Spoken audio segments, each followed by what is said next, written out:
It is currently 15 minutes away from 11 o'clock. Reminding you at the top of the hour, we'll be joined by the Minister of Agriculture, Lands and Fisheries, Senator Clarence Ramrat will be joining us. We're going to have a discussion on cocoa being left to rot on the one hand, and also folks who are being laid off, as it were, from the Ministry of Agriculture. Folks are saying that is a serious matter. The ministers say not so fast.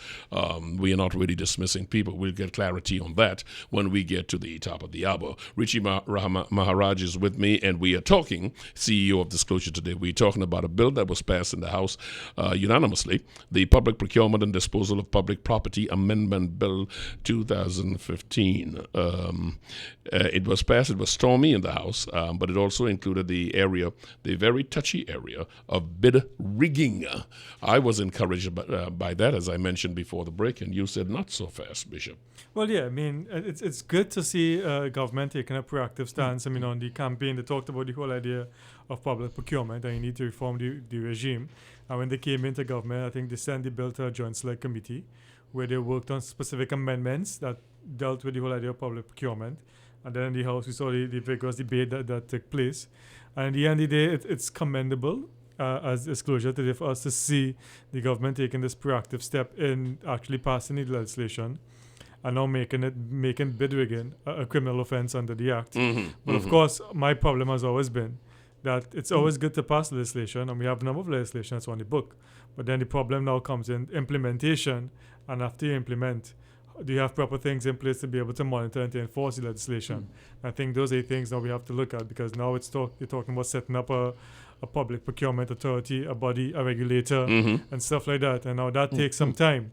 It takes some time to go through the process in terms of the governance process to get organizational structures, job descriptions. You have to recruit somebody, and of course we have to recruit somebody to this position who is seem to be not politically aligned, but neutral independence. Of course, it always have issues one way or the other. So it takes a long line to now move forward from passage of legislation and procurement legislation to now go forward to implement. But I think first it's a step in the right direction. Yeah, because one of the things that often happens is folks say, for instance, and I'm not throwing an arrow at you. I'm merely saying, on the one hand, you say, listen, we've heard this said before. Oh yeah, that's the beginning, but you've got to begin somewhere. I mean, the Attorney General, in the Minister in the Attorney General's office, Stuart Young, made a very good point. He said, for instance, the past administration talk about this bill, but what they did was they had proclaimed certain aspects of the act relevant to appointments of persons in key position, but this meant nothing if the main body of document lay unproclaimed. Exactly. That is what they sought to correct. The finance minister said, I firmly state bid rigging is now an offense in Trinidad and Tobago. He said it's time to deal with the criminals, inside traders, and bid riggers. So this, to me, is, while, as you said, as my mother would say, the proof of the pudding is in the eating. Exactly. While we know that is going to be the true test of this, at least we have laid the groundwork, and we can now start making demands on what is law. Exactly. So now we know it's law, for example, with regards to bid rigging and regards to the whole idea of public procurement.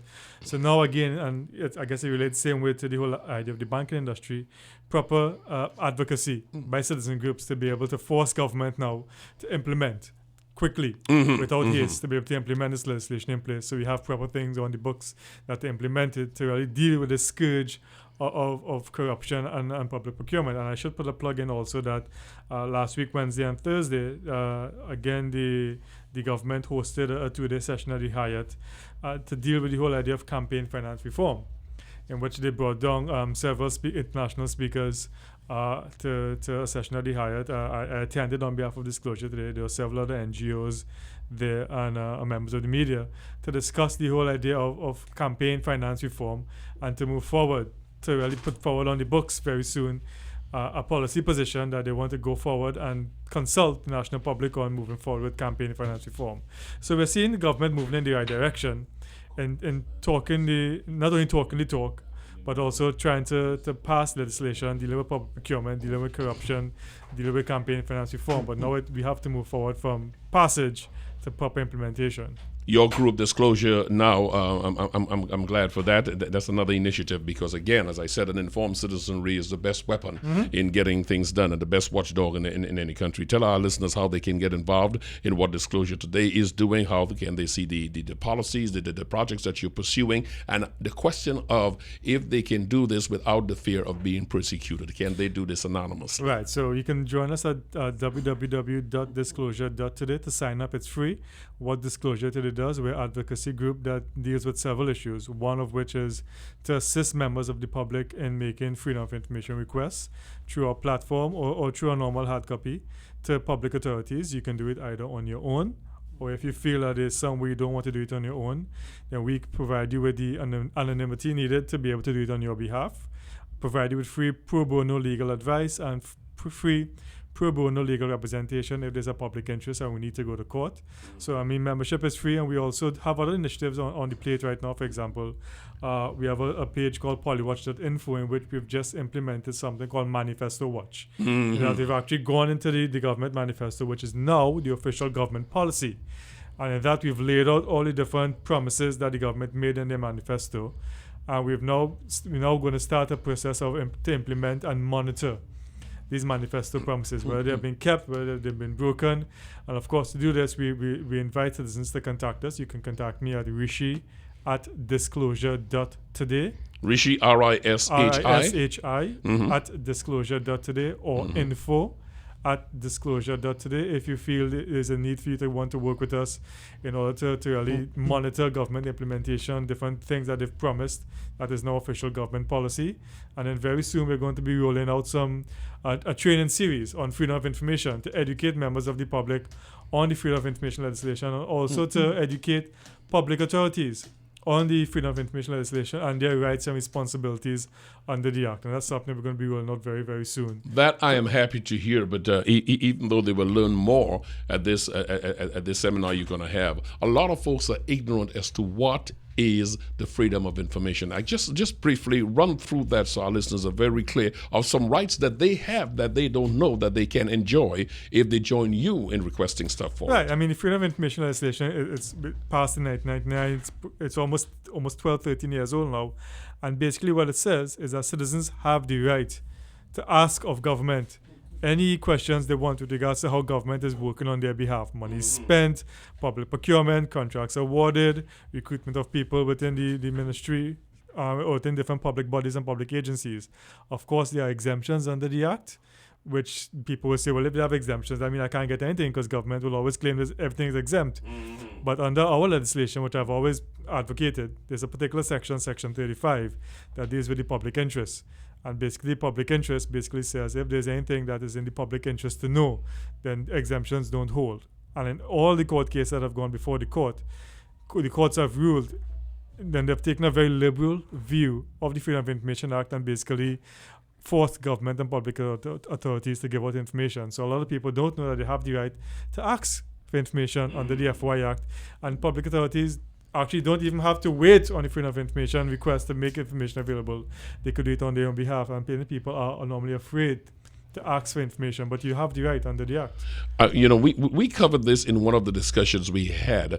I think it must have been the first time you appeared on the program, and I've had a lot of folks inquire of it since. This whole question of integrity in governance, a lot of folks understand and agree that this is predicated on the information being available to the public. Now, it was proposed that a lot of those who are seeking public office, their resumes should be put on a website where folks can look into it with their interests and so on. But does that not keep people away from wanting to serve? Your group, understandably, would want as much information as possible. So that we are, because you're on behalf of the public, so we all have that information. However, it has been argued many times to me that it would keep a lot of good people from going forward for fear that, first of all, the information is going to be shared out there, and they already have questions with whatever they submit supposedly confidentially not being kept confidential. I mean, how do you respond to that? Well, I think there's a balancing act, and there's always a balancing act between privacy and access to information. This is something, I guess, it's a personal bedbug of mine, because in 2011, while I was still working in the public service, I was one one of the individuals working with the team that helped the government to pass something called data protection legislation. So we have on the books something called Data Protection Act. And Data Protection Act more or less sets up a body called the Information Commissioner, and we've modeled it along the lines of the UK model, in which the Information Commissioner deals both with data protection. So what data protection does in a nutshell, it's supposed to set up regulations and a framework by which public bodies and private bodies, because it touches on the private sector, the way they collect personal information on you, the way they store it, the way they release it, the way they manage it, the way they destroy it, and the whole idea of people's personal information. And it marries the whole idea of balancing the access to people's right to privacy, or having their personal information be confidential, as opposed to the public's right to know what's going on. And the always balancing act has always been, if you're seeking public office or seeking doing things for a public good, then your information should be publicly available. But I think proper implementation of data protection and setting up this information commissioner would create the environment and the framework by which people should be able to now have this balancing act between privacy, confidentiality, but also having the right to access the information. There are three areas that I still have to pick up with you. One has to do with what was totally blundered, totally confused, which is the area of the SSA, the amendment that came up for it, and folks had that totally confused. Your organization has a position on the scope given to the new body. I want to find out from you, because you're also a public information group. I want to find out your organization's thinking on the issue of the Marriage Act. Yes, I do want to go there. We'll do that and a couple more things after we come back.